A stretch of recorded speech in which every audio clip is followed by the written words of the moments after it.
Time magazine named its Person of the Year yesterday, choosing a group of journalists they dubbed the Guardians of Truth. Nick Schifrin is back now with the author of a new book who tells the story of another reporter killed for her own guardianship of the truth. 6.5 years ago, the world lost a memorable and vital voice. Marie Colvin was a foreign correspondent for the Sunday Times in London and one of the most remarkable war reporters of her generation. She covered every conflict from Beirut in the mid-'80s to the war in Syria, where she was killed by the Assad regime.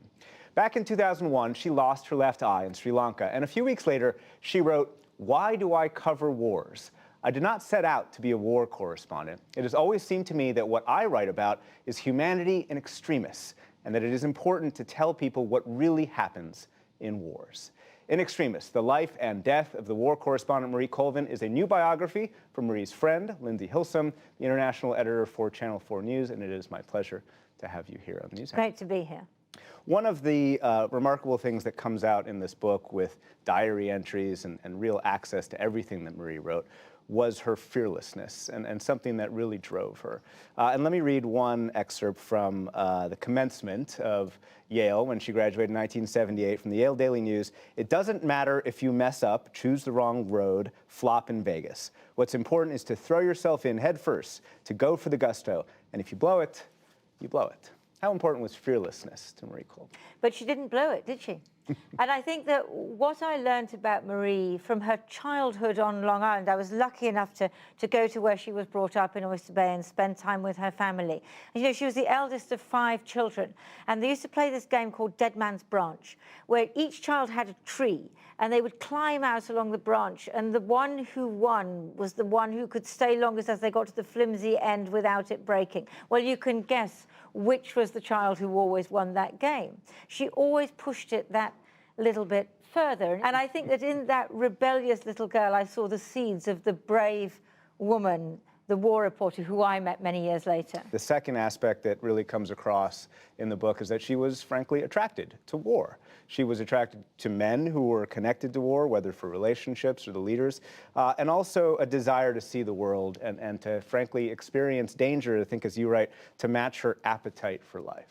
Well, I think that she wanted to be where history was happening. I don't think that she was attracted to war in terms of the violence, and she certainly wasn't interested in weaponry. She said, I don't care if it's a T-55 or a T-72 tank. She said, what it is about is people. And then you come back to the title of the book, In Extremis. That was what fascinated, how people managed to survive the unendurable, how they got through it. The horror of war was something she felt she must expose and write about, but it certainly wasn't something that she reveled in any way.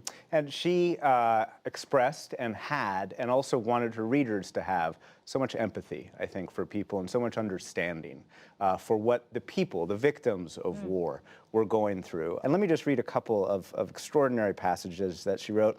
The first one from 1987, a Palestinian woman who'd been killed by a Shia militia in Beirut.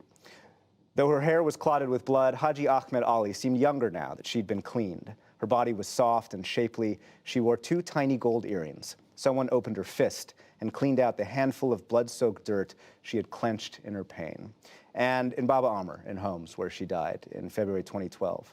Helping tend the wounded was Amar, a 45-year-old mother of 7, who had offered to be a nurse after a neighbor's house was shelled. She wore filthy plastic gloves and was crying. "I'm obliged to endure this because all children brought here are my children," she said, "but it is so hard." How important was her empathy to her reporting? I think that that was critical. And that first extract where she read about the young woman who'd been killed with the little gold earrings, in her diary I read that this reminded Marie of a pair of gold earrings that she had bought for her younger sister, Kat. And I think that one of the important things about that experience, where she saw this young woman, basically she saw her lifeblood seep away after she had been shot by snipers who were besieging the camp, was that she identified with this woman in a sense, you know, and she saw that this was the war on women. That was what the title of the article that she wrote. The Sunday Times was an influential newspaper. And Marie felt that her story had made a difference because 3 days later, the siege of the camps was lifted. And that, I think, had a tremendous impact on her. The idea that because she did feel this huge empathy and she was so committed to telling the story of these people, but that it might make a difference. And that empathy and understanding, of course, drove her to stay in Homs, to go back to Homs, to go back to Baba Amr, and that ultimately killed her, right? Yes, so now we're in 2012, and she and I were together in Beirut. It was the moment when the uprising, the peaceful uprising in Syria, was morphing into civil war. It was too dangerous. I said it was beyond my danger threshold to be smuggled over the border and go to Bab el-Amma, which was under siege by the Syrian forces. But she insisted not only in going in, where, and this was the importance of her story, that the Syrian government said that it was just terrorists there, not civilians. And she wrote a story called The Widow's Basement about the women and the children who were sheltering from the relentless bombardment underground. And another story about the field clinic where there was no doctor, just a veterinarian who was tending to these injured civilians. So she gave the lie to what the Syrian government was saying. She came out to file, and then she felt that she had abandoned the people. And so she insisted on going back in. She said, Lindsay, this is the worst we've ever seen. I said, I know, but what's your exit strategy? She said, that's just it. I don't have one. We're working on it now. And a few hours later, she was killed by a mortar fired by government forces. Which brings us back to fearlessness. When you write this book, when you think about Marie's life, where does the bravery end and the recklessness begin? I think that that's a very blurred line. I mean, you see her there with her eye patch. Mind you, she did have one studded with rhinestones for parties. It's important to remember that Marie was the best company on the road. She was the funniest person you could ever meet.